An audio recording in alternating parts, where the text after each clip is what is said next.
et on se retrouve dans cette nouvelle vidéo. J'espère que vous allez bien, que vous avez passé une bonne semaine. Alors moi, je commence ma semaine par un petit shot immunostimulant. C'est une recette que je vous ai partagée récemment sur Instagram. Donc c'est à base de gingembre frais, de curcuma, d'une pointe de poivre, du miel pour adoucir. Et je crois que c'est tout. Donc si la recette vous intéresse, n'hésitez pas à aller checker mon Instagram, vous avez un réel dessus. Voilà, tout simplement. Sinon, j'essaierai de vous le mettre là pendant la vidéo, je sais pas. Peut-être que je vais essayer de vous la mettre à côté. Voilà. Allez, donc on attaque la semaine ensemble. Aujourd'hui, on est lundi. Et le lundi, comme vous le savez, j'aime bien faire des légumes secs. Et pour accompagner, je fais toujours, enfin, j'essaie, c'est pas tous les lundis pareil, attention, mais j'essaie de faire au moins 1 ou 2 fois par semaine du pain maison. Parce que franchement, c'est facile hein, avec le Thermomix, il n'y a pas besoin de se prendre la tête. Donc là, je vais faire du pain, du Robsdar, tout simplement. Donc là, voilà, j'ai mis tous mes ingrédients dans le bol et je vais lancer le pétrin en mode pétrin pendant 6 minutes. Et bien sûr, je rajoute l'eau au fur et à mesure. On peut aussi mettre l'eau directement dans le bol, mais voilà, c'est mieux de le mettre au fur et à mesure. Quand j'ai pas le temps, franchement, je me mets l'eau directement avec les ingrédients et je lance le mode pétrin. Sinon, voilà, parfois, si j'ai le temps et que je peux rester à côté à ce moment-là, je rajoute l'eau. C'est le mieux. Allez, donc là, je vais aplatir mon pain. Je vais faire des petites boules. Voilà, donc je prépare ma semoule. Donc là, on peut faire soit des petits pains, soit des grands pains. Donc là, moi, je vais plutôt faire des 2 grands pains. Voilà.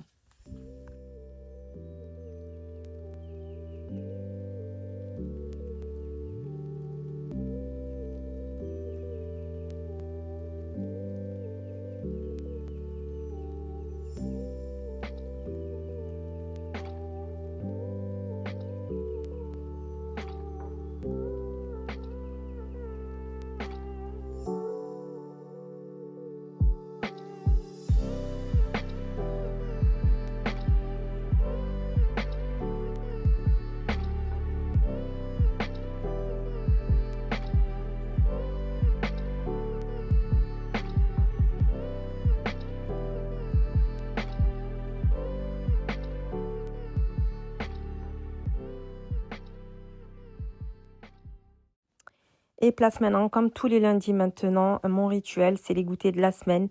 Donc voilà, là, je pars sur un gâteau basique au yaourt. Et je vais faire plusieurs variantes. Donc, noix de coco, poudre d'amande, des noix. Enfin, voilà, tout ce que j'ai sous la main.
Et je vais enchaîner par des petits biscuits à l'avoine, au flocon d'avoine, parce que j'avais pas mal de flocons d'avoine à faire passer. Et j'avais trouvé, j'ai trouvé une petite recette sympa sur le Thermomix. Donc, je vais former une petite boule. Je vous laisserai les ingrédients, la recette dans le descriptif si ça vous intéresse. Donc là, je vais faire une petite boule et je vais bien l'aplatir et je vais laisser au frais pendant une demi-heure. Bon, au final, je vais la laisser 2 heures parce que j'aurais pas le temps de m'en occuper avant. Mais bon, c'est pas grave du tout. Je l'ai laissé un peu trop longtemps. En général, faites ça, vous le laissez 10 minutes, pas plus. Franchement, 10 minutes, un quart d'heure. Voilà, j'ai un peu abusé, mais bon, j'étais un petit peu occupée à côté, donc... mais bon, voilà.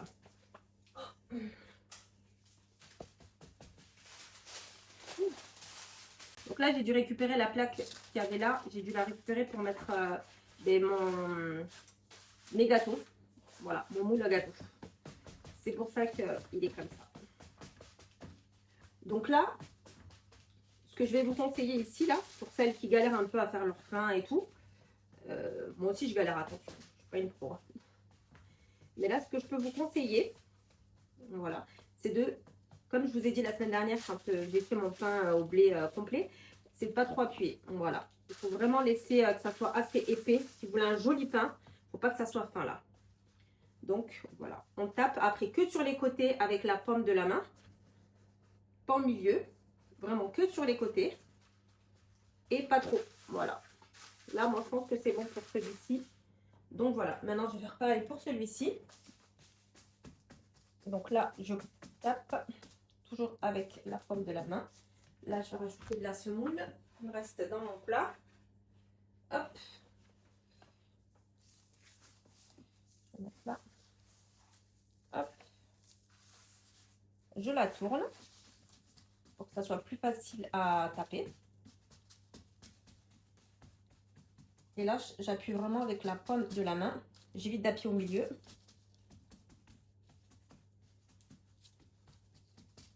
Et on n'appuie pas trop. Si vous voulez un pain bien gonflé, on ne fait pas ça très fin, quoi.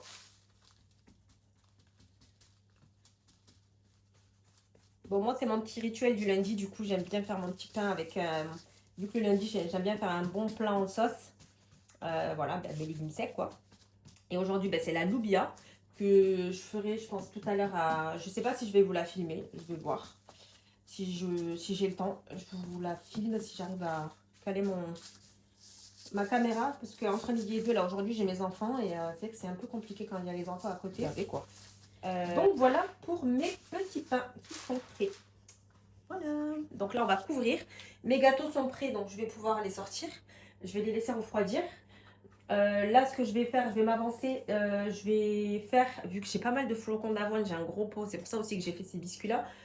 Le temps pour pas rester sans rien faire, je vais m'avancer sur des petites préparations. Je vais mettre du quinoa à cuire avec des œufs durs pour ce midi pour mes enfants.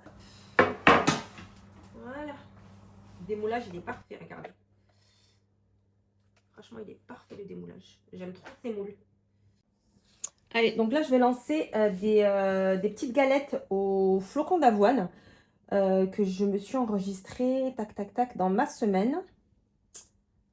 J'ai pas lavé le bol puisqu'il y a déjà des flocons d'avoine dessus et tout. Donc, je me dis, voilà, des steaks végétaux aux flocons d'avoine. Je vais trop faire cette recette. Voilà. Une branche de céleri, je l'avais surgelée. Du poireau. Là, il faut 100 grammes. Je vais juste la rincer aussi. Alors, ça tombe à pic parce que c'est un poireau que j'ai acheté la semaine dernière, lundi dernier. Et c'est le dernier qui me restait. Et à part dans les quiches, franchement, j'en mets pas ailleurs. Si, peut-être parfois dans ma sauce bolo. Pour faire manger des légumes à mes enfants. Je leur mets... je suis obligée à chaque fois de passer un coup ici. Allez, céleri, c'est bon. Poireau, c'est bon. Persil frais. Ça, j'ai. Il est là, ce que je vous avais présenté il y a quelques semaines. Bien. Franchement, je vais tout mettre, je pense. Ensuite, qu'est-ce qu'il me dit? D'insérer le gobelet. Hop. Suivant. Demander ça. Ça. Allez, ensuite, racler les bords. Ok. Tout de suite, monsieur, on va racler ça.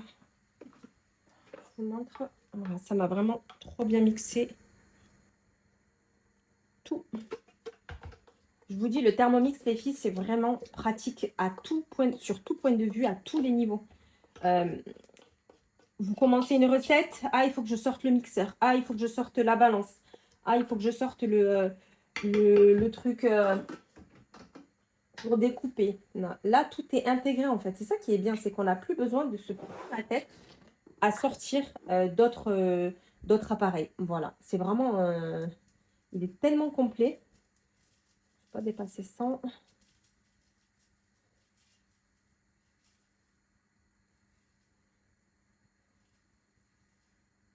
Voilà. Ensuite, une huile d'olive.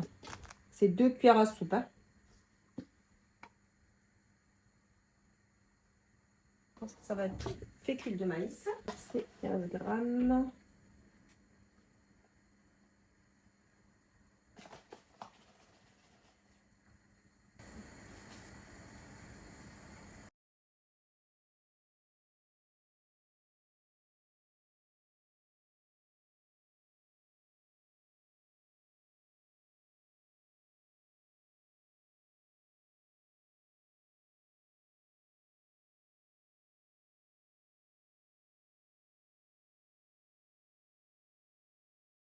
D'ici une demi-heure, on attend que ça absorbe bien. Je vais tout mettre dans un plat et on va enchaîner.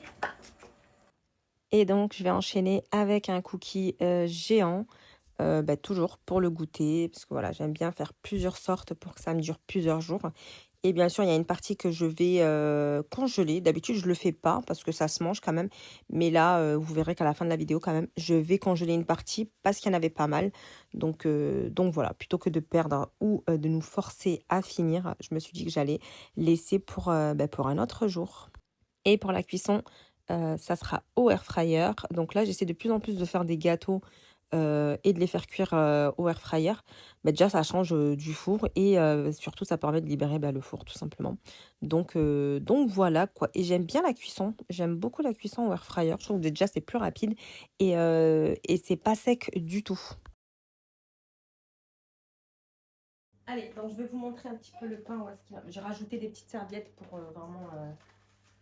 pour pas qu'il soit dans le courant d'air, parce que j'ouvrais un peu le garage à côté et j'avais peur des courants d'air. Donc voilà mon pain qui est, comme vous pouvez le voir, il a trop bien gonflé. Donc là, ce que je vais faire, c'est que je vais faire un petit trou au milieu. Je vais vous montrer. On va enlever le zoom. Voilà, regardez, franchement, il a bien gonflé. Super. Allez, du coup, je vais faire, je me lave les mains. Hop. Et au four.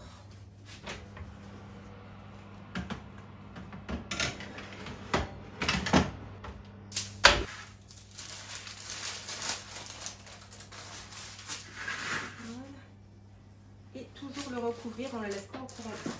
On le laisse pas dans le courant d'air, on recouvre.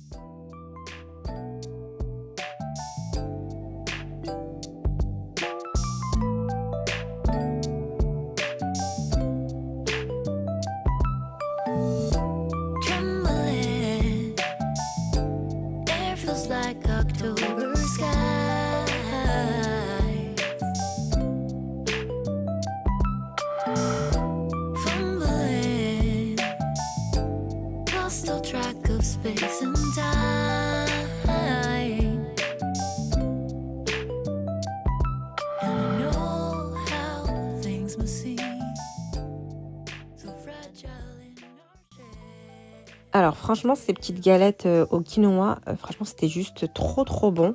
C'est vraiment une recette que je vais garder et que je pense que je ferai régulièrement, mais tout en changeant aussi les légumes, pourquoi pas.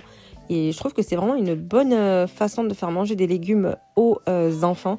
Moi, mes enfants, ils ont vu que du feu. Ils ont mangé du coup des poireaux à l'intérieur avec des carottes et des oignons. D'habitude, c'est des choses qu'ils détestent. Bon, la carotte, ça passe, mais poireaux et tout, non. Donc, la prochaine fois, je changerai, je pense, 2 légumes, mais je garderai la même base. Et franchement, c'était très bon. Pas sec du tout. Voilà.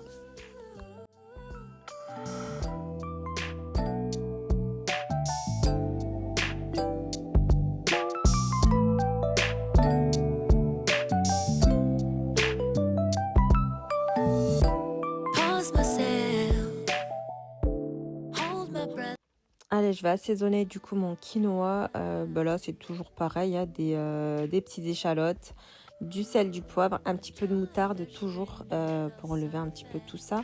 Du vinaigre de citron, le meilleur, celui de Leclerc. Franchement, c'est vraiment pour moi le meilleur vinaigre au citron. Et voilà, un petit peu d'huile d'olive et le tour est joué.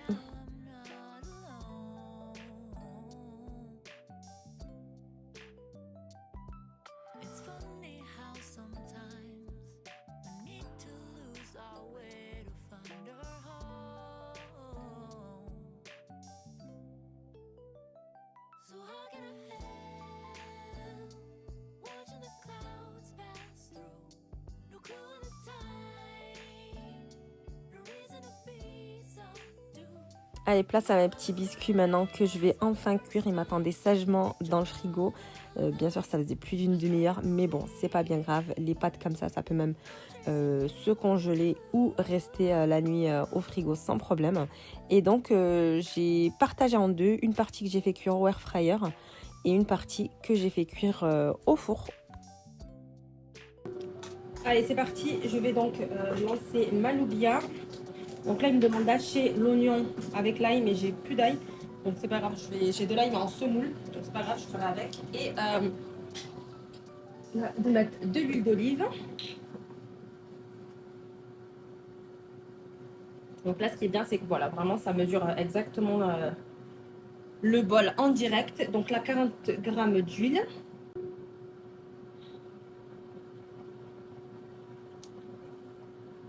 J'ai essayé de faire pas mal d'haricots parce que j'aimerais bien en avoir pour demain midi. Et gousse d'ail, j'ai pas. Donc j'enchaîne. Hop.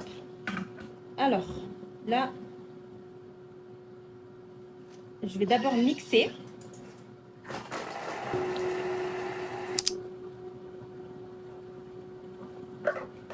Et là, maintenant, je vais rissouder le tout pendant 5 minutes. Donc là, moi, maintenant, j'en suis à cette étape. Là, je rajoute mes haricots qui sont là.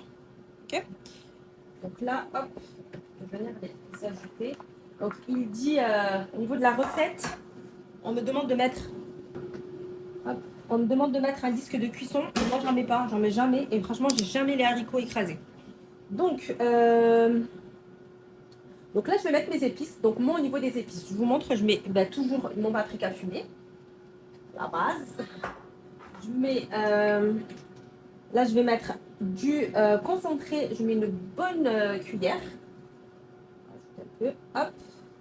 Ensuite, je mets de la purée de tomate. Moi, je fais à l'œil. Moi, j'aime bien quand c'est bien rouge. Ensuite, au niveau des épices, toujours, tac, je mets du curcuma, une bonne cuillère. J'ai lavé mon thermomix hier, super. Donc là, une bonne cuillère de curcuma. Je remets du paprika, mais doux. Voilà. Ensuite, du poivre. Donc, on met la moitié d'une cuillère. Du gingembre. Une bonne cuillère de gingembre, voire un peu moins, parce que c'est assez fort le gingembre. Je vais ajouter juste un peu. Hop. Ensuite, on termine avec du cumin. Cumin. Cumin, j'en mets pas mal. Je trouve que ça donne vraiment un bon goût le cumin. Du coup, donc vous voyez, j'ai fait vraiment à ma sauce. Donc là, il me dit ajouter, goûter, 50 minutes, 100 degrés, sans inverse. Donc en fait, il va cuire pendant 50 minutes. Et on va rajouter 20 minutes. Alors, je vais rajouter du laurier. J'aime beaucoup le laurier, moi, à l'intérieur. Donc là, je vais me rajouter. Je fais à l'œil, mais je vais remplir au moins 1 litre, voire un peu plus. De rien faire. Donc là, je referme. Et je vais programmer le tout. 16 cuillères surtout. Et voilà, pendant un bon 50 minutes. Mais je vais rajouter après. Allez, on se retrouve là pour... on va ranger les goûters. Du coup, je vous montre le démoulage. Il est parfait. Parfait, parfait, parfait.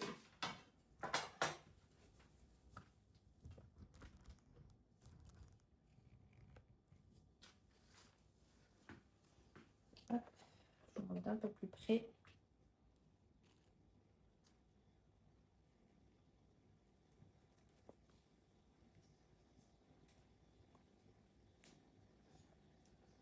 Donc voilà, franchement, c'est des moules qui sont sympas quand on veut faire plusieurs variétés de gâteaux et qu'on veut pas faire, on veut pas sortir plein de moules ou on veut pas faire plein de pâtes. Mais voilà, une pâte et on a différentes variétés. Et ce moule-là, je l'utilise aussi pour mes cakes salés. Pas. Donc, ce qui est bien, moi, je sais que ça, je le fais souvent. Selon les goûts de chacun, j'adapte et je fais une pâte avec plusieurs variétés. Donc, tout ça. Et ensuite, je vais les mettre ici. Voilà. Ça, c'était la dernière pâte qui me restait. Enfin,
donc voilà où est-ce que j'en suis. Donc là, je vais couper mon pain. Comme vous voyez, il est bien moelleux.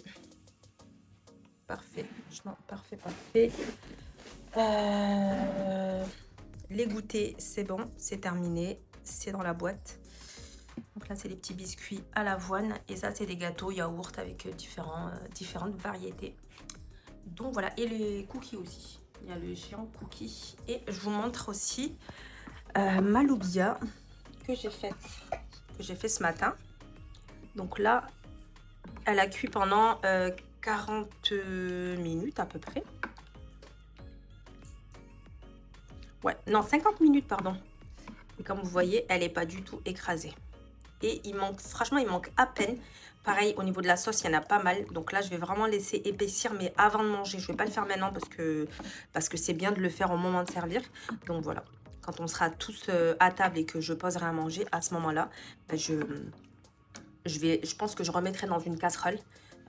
Et là, je mettrai à feu assez fort, quoi. Et puis voilà, je laisserai réduire la sauce. Donc voilà, en tout cas, je suis plutôt contente.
Et comme je vous disais en début de vidéo, ben là j'ai préféré congeler une partie de mes gâteaux parce qu'il y en avait quand même pas mal.